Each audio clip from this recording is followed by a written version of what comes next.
How is your stay in Kenya so far? Perfect. I'm very happy to be here. I'm very impressed by the warmth of the people of Kenya towards Israel, towards Israelis.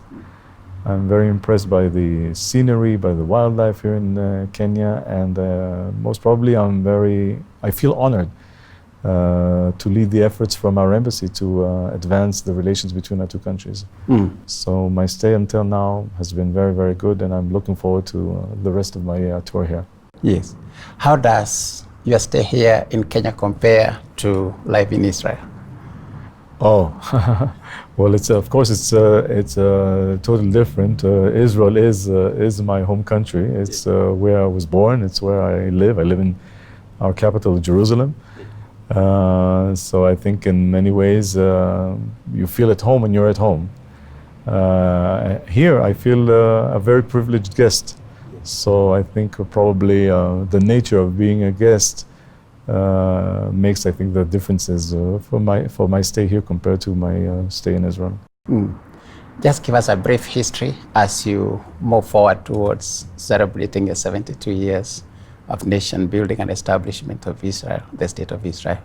Just give us a brief history. Well, I'm very proud to say that in the past 70 years, we have managed, though we were challenged from a security perspective by all our neighbors, that were not too happy with the establishment of Israel, to say the least, and actually attacked us.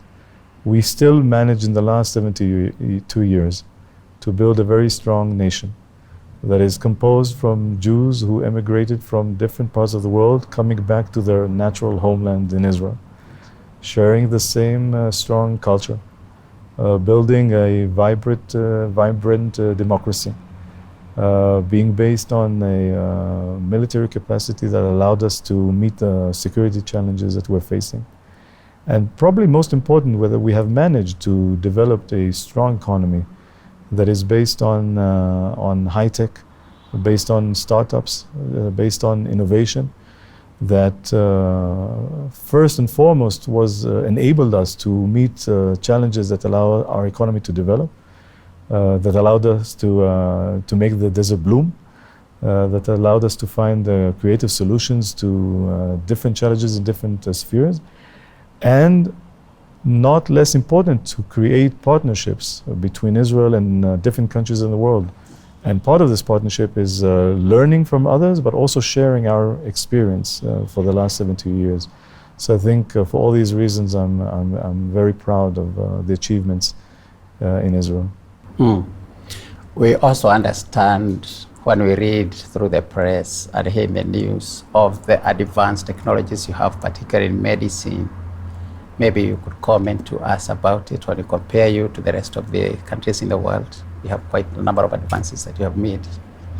Well, I think other countries, it's always nice to that others testify about your achievements rather than you self-testify on how good you are.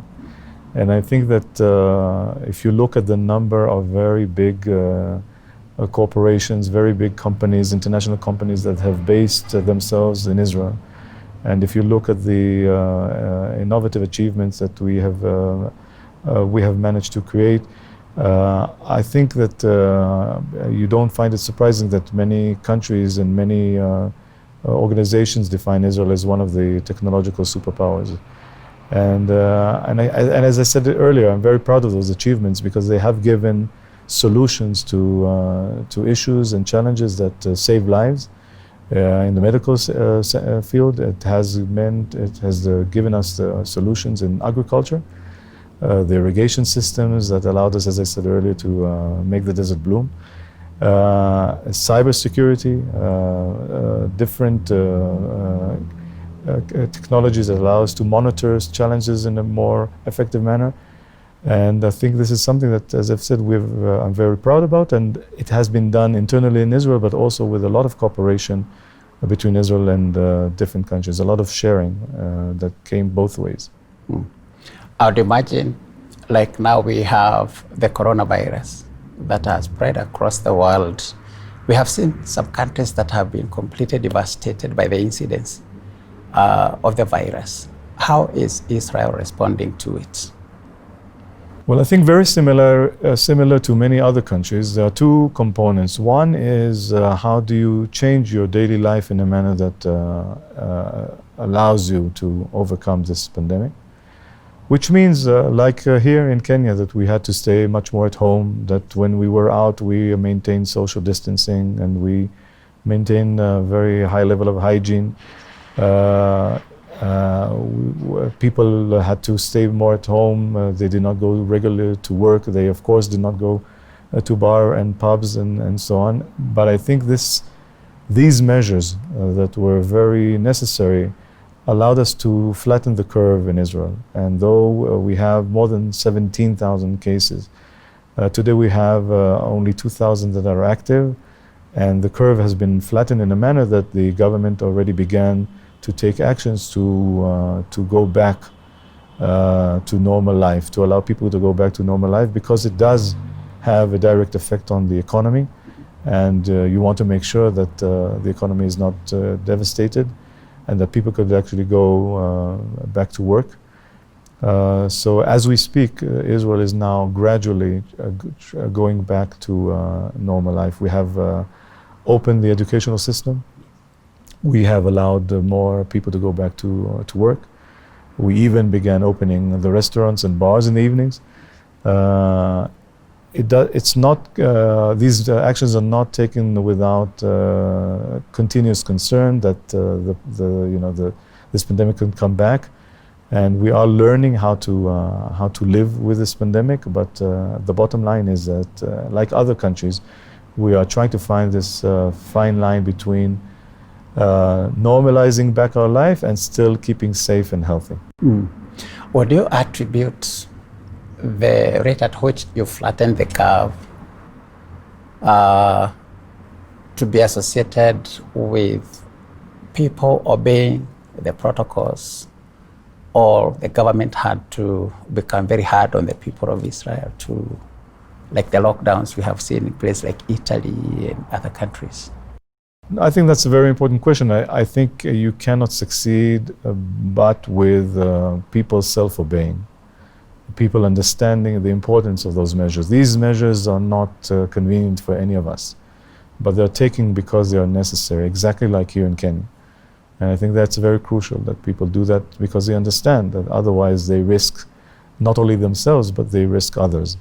So yes, I think being obedient about those rules and regulations is a very, very crucial component, and you cannot do without it.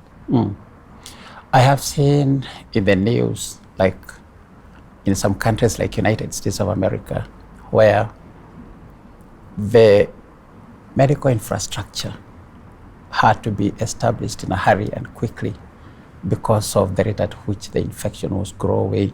How did you respond in Israel? Did you maintain your infrastructure or extended it? Well, I think I'm happy to say that hospitals in Israel and the health institutions in Israel reacted very quickly. Reacted in a manner that they understood that they need to supply themselves with all the necessary measures and to make sure that they have the right manpower.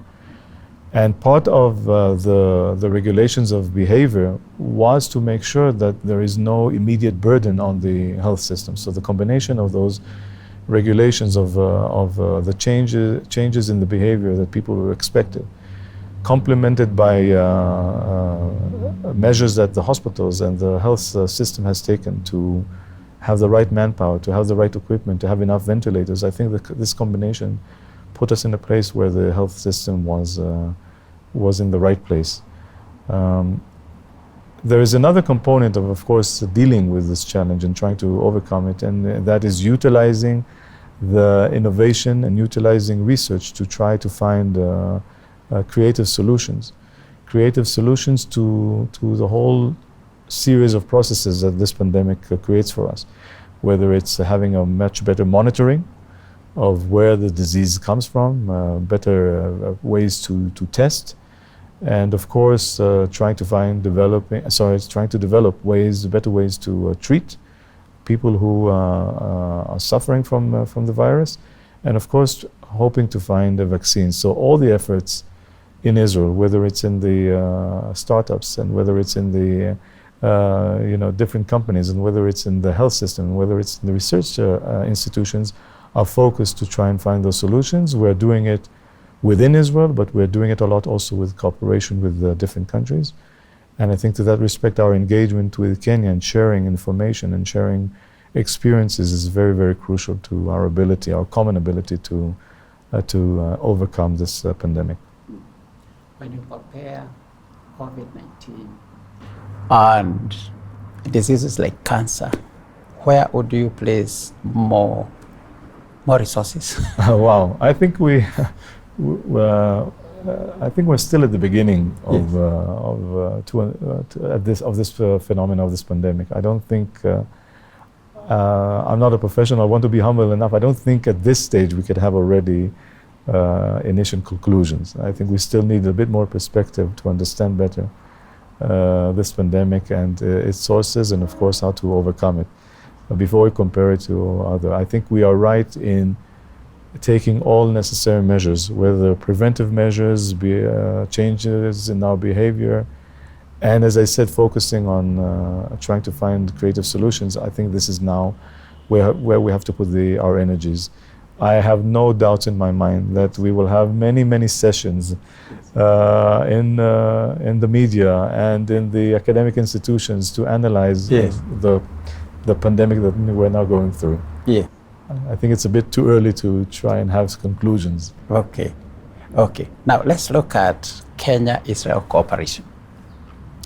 The last interview that we had with your predecessor, there were quite a number of projects that Israel as a government had bilateral activities and relationship with Kenya. How far have you gone with those activities, like in agriculture, for example? Well, naturally, agriculture is one of the more important components in our relationship, and food security specifically. I think food security is one of the more challenging situations that we have to deal with. As I've said earlier, one of the things I'm proud of is that in Israel we have managed to, in a desert country, 2/3 of Israel is a desert, we have managed to create solutions that allow us to make sure that we have food security. And for me, this is definitely one of the most important priorities in my work here, is to find the ways that we would continue to cooperate on food security. Food security is one of the more important components in the Big Four agenda of His Excellency the President Kenyatta. And as you know, we began with a model farm project, Galana Kulalu.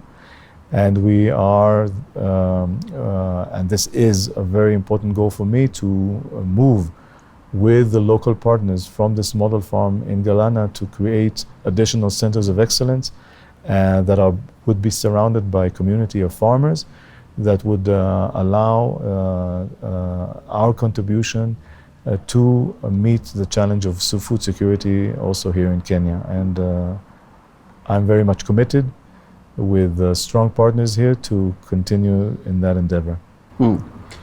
How do you rate the government willingness to complete the Galana project? Well, I know that, if I'll be honest, I know that some bad publicity came out of Galana, and I'm not here to indulge in the blame game that for me happened between maybe an Israeli government and one of the local agencies. I think that I wouldn't want to indulge in the blame game because one, I think it distorts the facts and achievements of what happened in this model farm, and two, because it doesn't allow us to look at the big picture. The most important achievement of Galana Kulalu, and whoever has visited there would know that with Israeli technologies, with the assistance of this Israeli company that was involved, the production of maize is 4 times than the average production of maize in country, and that was done in a very tough plot, in a very arid area in Galana Kulalu. So utilizing the Israeli technologies with local expertise, with the wonderful youngsters, young students that are very much interested to be engaged in agriculture.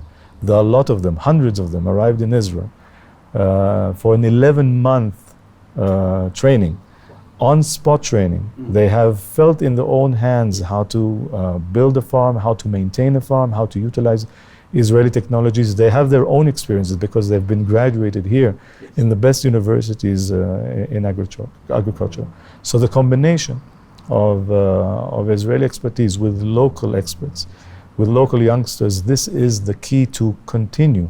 From Galana, which I remind everyone, Galana Kulala project is a model farm. And we want to learn from the lessons of a model farm, from the positive achievements that happened in Galana Kulala, and also from the negative ones. You always learn also from failures. And you also learned, and you should also learn from achievements.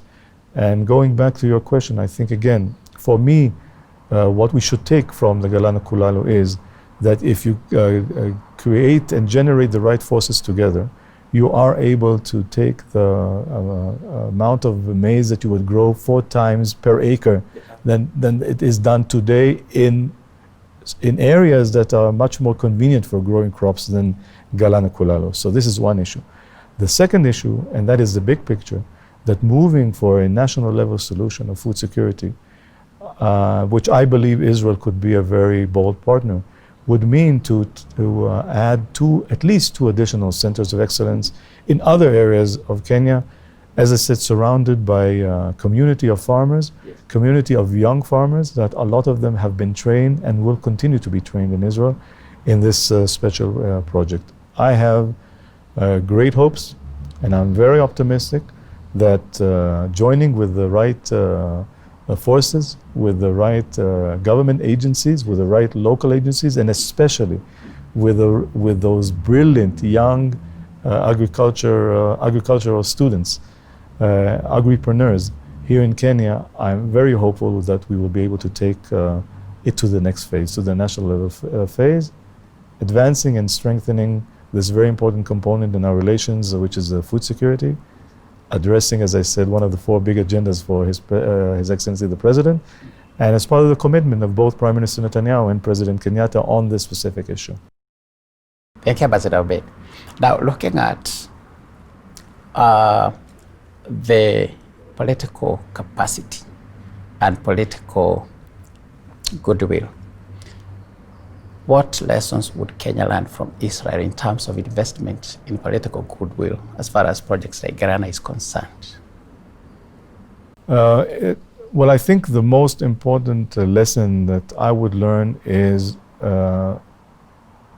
always dare to do things that you might find at the beginnings not imaginable, that you can't really imagine that they could happen and could be successful. And dare to fail too. As I said, I think one of the secrets of the Israeli innovation is that we were not afraid from failing, because we understood that from failures is sometimes learned much more than easy achievements and easy success that could be, beginners, how to say, lucky beginners. So I think this is something that is very important for us, and I think this is one of the main lessons we have learned from our own experience. We are now 57 years of independence here in Kenya. Now 72 years Israel has gone through it. What does 72 years in Israel mean to Kenya as a young state? I think we both cherish and understand the significance of freedom, of being able to design and control our own fate. I think this is a very strong component, and I've mentioned, I think earlier today, that if I look at the Israeli story, and how is it that after 2,000 years that we were forced to be in exile, we've managed to come back to our natural homeland and build a modern, strong Israel. I think there are 3 important components to that. One is the sense of unity. Even though Jews were spread all over the world, when they came back to, as I said, to their natural homeland, with their common language, the Hebrew, with their common culture, with great respect to the sites, the sacred sites in Israel that we all read and we can still read in the Holy Bible. Component number 2 is that we had to immediately react to existential threats that were forced upon us. And without reacting, we could have had a different fate. And the third component is that we, at the very beginning, our founders decided to make sure that we are able to take our fate in our own hands. We do not rely on others assisting us. We do not outcry to others, but we understood that we have to do our things on our own. We have to defend ourselves by ourselves. We have to develop our own economy by ourselves. And I think these are 3 very much important components, which, when I look at the history of Kenya, I see many, many similarities. Okay. We also read from the news and watch on TV, like when President of the United States, Donald Trump, said he would desire to see the Israel embassy move to Jerusalem. What is the significance of that? Well, I think it's recognizing what is natural. I think every state has the right to define where they place its capital. And I think if I compare Israel to many other countries in the world, placing our capital in Jerusalem is the most natural thing for us to do. So the history of the Jewish people and Jerusalem go thousands of years back. So it's a very natural action for us. And when we have countries recognizing the very basic element of, and the very basic, I would say, component of each nation defining its own capital, I think it's symbolic for us. So it has, this recognition is very much appreciated by us. Though I must say that for us, the fact that Jerusalem is our capital is a fact. Coming back home. Yes, it's it's also where my hometown is at the moment too. But it's where our parliament is, and it's where our high courts are, and it's where our government sits, and so the significance of going back to your question is recognizing what should be natural to all of us and not should be politicized. Is it achievable within our lifetime? What is achievable? I'm not sure. The moving of the embassy, because there are so many matters surrounding.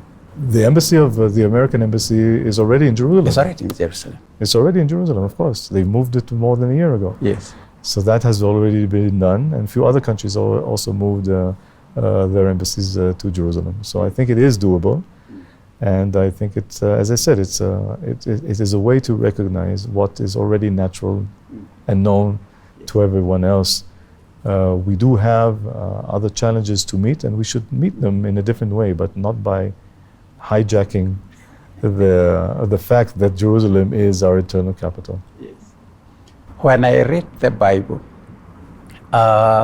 in the Old Testament, I see the name Obed, who was the father of King David. Are you related to King David? Sorry, are you related to King David? We are all related to King David, somewhere or another. So, but yes, Obed was actually a prophet, one of the prophets in the Bible. Yes. And yes, and you know that many, going back to the fact that, as I said earlier, that it was very natural for us to go back to our homeland. It was very natural for us to modernize and use again the Hebrew language, which is also the language of the Bible. Yes. So part of it is also using names that are from the Bible, and I'm privileged to have one too, and I see many Kenyans that have names that they're sources from the Bible. Yes. So this is another way I think, to show and introduce the bond between our two peoples. Yes. In terms of now looking at the cooperation in the future, where do you see the two countries being? in the next 5 years, maybe? My priorities will continue to remain, one, enhancing and advancing in a very meaningful manner our cooperation in agriculture and, as I said earlier, in food security. I'm very hopeful about this, and I believe this would be achieved, joining with the right forces. Second issue, especially now that we're all facing the challenge of COVID-19, I think we are going to enhance the already existing cooperation in the field of health.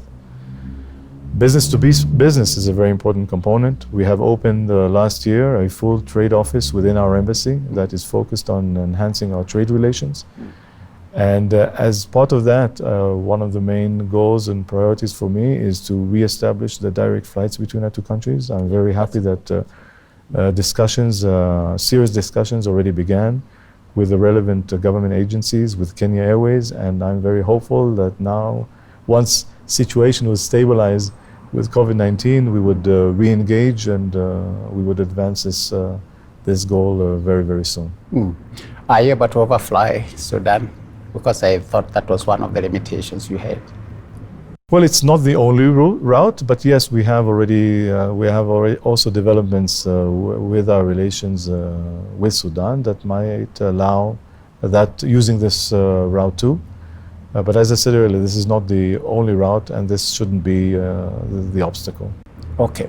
Now, you are very impressed about the youth, the young people who came and were trained in matters agriculture. In the training, does it also include storage of food, delivery systems within the country, or it is just the production? Well, first of all, you're right. As I said earlier, I'm very impressed by the young generation here in Kenya, those who are very much inspired and devoted to contribute to Kenya's economy by becoming entrepreneurs. It's not only in agriculture. By the way, the people are coming to train in Israel in other fields too. But agriculture definitely was one of the more extensive programs. And I think the programs are actually covering various fields, also including the issues that you've mentioned, also post-harvesting, marketing, business planning, so it actually covers it all. And again, this is a little bit postponed because of the pandemic, but we are to have very soon to have an event whereby those alumni from this 11-month program that arrived in Israel and arrived back and want to become agripreneurs here, they will be introduced to 3 interlocutors that could allow them to achieve their dreams and their goals as young agripreneurs. And that is financial institutions that will allow them to have loans in good terms, to allow them to begin their business, complemented by the money that they've saved during their 11-month in Israel. The second component is Israeli companies that would utilize Israeli technologies in those farms. Yes. And the third, of course, is the government in Kenya and local government that would allow to facilitate what is needed for those youngsters to build farms, namely access to land, access to roads that would allow those farmers to reach to their own farms and so on. So I'm very hopeful about that too. It's also one of our more important priorities in our cooperation with Kenya. Okay. What about matters immigration? Because like I have been to Israel through the pilgrimage to go and visit the sites that we have seen in the Bible and be places where Jesus went. Do you have any kind of issues that maybe could affect movement of people from Kenya to Israel? Kenyans are very much welcomed and very much loved by Israelis and by Israel, so I think we want to encourage more and more Kenyans to come and visit Israel, to come and visit the holy sites in Israel, to come and visit the modern life in Israel, to come and visit the fun life in Israel. So I don't think there are no issues and no obstacles in that respect. On the contrary, I think this is something that we very much encourage. And as I said earlier, one of my goals is also to, with local partners and friends, to reestablish direct flights, exactly because we want to see more exchange of Kenyans arriving in Israel and Israelis arriving in Kenya for tourism, for business, and for people-to-people engagements in general. One last question. We have been talking about medical tourism into countries like India, from Kenya to Turkey. How are you, as a country, exposed to medical tourism from people from different countries coming to seek medical support? Well, there is medical tourism to Israel, including from Kenya. And I think there are many companies that are very much devoted to that, and they're working to find partners here in order to develop that even more. So I think this is definitely one of the fields that, as I said earlier, medicine is definitely, in health cooperation is definitely one of those spheres that we want to advance. And telemedicine is part of it, and medical tourism is part of it, and research between health institutions in Israel and Kenya is part of it. So we would definitely want to focus also on this very important field. Yes. What would be your closing remarks? I'm very happy to be here, and I'm very privileged to lead the efforts from our embassy to advance the relations between our two countries. I meet so many people that here in Kenya that support Israel, that pray for Israel. We cherish that very much. We do not take it for granted, and I think this support is very, very meaningful for us. And all I can hope and wish, and I have strong commitment to do so, is to make sure that our relations will just continue to advance more and more. Thank you, sir, for your visit, and thank you for the comments and the information that you have shared with us. And you're welcome again here at Hope TV. Thank you very much. Thank you, sir. Thank you.